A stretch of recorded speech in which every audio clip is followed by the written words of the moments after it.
turn to this, though. All this week in a special series called Champions for Change, we're spotlighting innovative thinkers and doers, challenging norms, and making lasting change in many areas.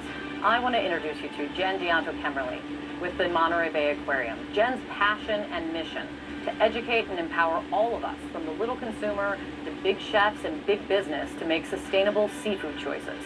The program she spearheads is called Seafood Watch, a global leader in our effort to save the oceans. Captain, how are you? May we board? Yes, permission to board. Thank you, sir. Goldfish and scup. All right. That's what we're going to try to catch. I grew up fishing with my family and my dad and my mom all through my childhood. I love seafood. I love fish. And I did not understand how close to extinction some of my favorite fish were. And it's a target species. Hey! How's the season been? Like, has it been a good one? Regulations that they've put in place definitely has paid off. Now, if you catch a 40-pounder, it has to be released. It's stronger than I expected it to be. Holy smoke show. This is lunch. How big is the problem of overfishing? It's big. There are 3 billion, with a B, people on this planet who rely on fish as their main source of protein and for their livelihoods. What is the main reason overfishing is a problem? We're catching too many fish. It's not well regulated all over the world. We start looking at the impacts on things like kelp forests, seagrass beds, coastal mangroves. These are all ecosystems that fish, marine life, and people need to survive. Jen Dianto-Kemmerly has been fighting for fish for decades, not just to save them, but to conserve the oceans so there's enough for all of us to share. The real question here is, how do we save the reef? Seafood Watch in general has opened my eyes to better alternatives. The idea for Seafood Watch actually came out of an exhibit at Monterey Bay Aquarium.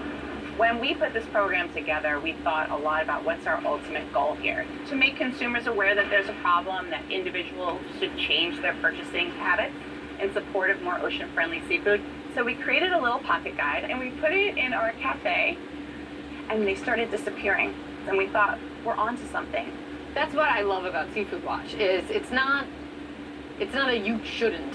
It's a let's empower you to make a great choice. We really wanted to get businesses like retailers and food service companies, individual restaurants, to make a commitment that they would source only from responsible fisheries.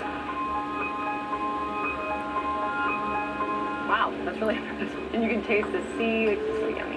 And big-name chefs like Carrie Heffernan have joined this fight against overfishing. From catch to table, he uses Seafood Watch every day. As chefs, we have an opportunity to spread that awareness. People have a great deal of confidence in us, and once we can deliver them something like this in this format, there's going to be a lot more buy-in. Oh, that is a beauty. Why I care about this is I want the seafood that I know, love, and eat today to be around for my kids. And without Seafood Watch and without conservation efforts like this, that's not guaranteed anymore. Seafood Watch is the most recognized seafood rating program. It's an innovative and extremely effective solution to a worldwide problem.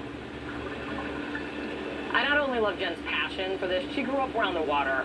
She's a diver, I'm a diver, and when you are under the water and you are in this magical aquatic world, you realize really how small we are in their enormous world, but also the outsized impact that human activity has had on really what are defenseless creatures.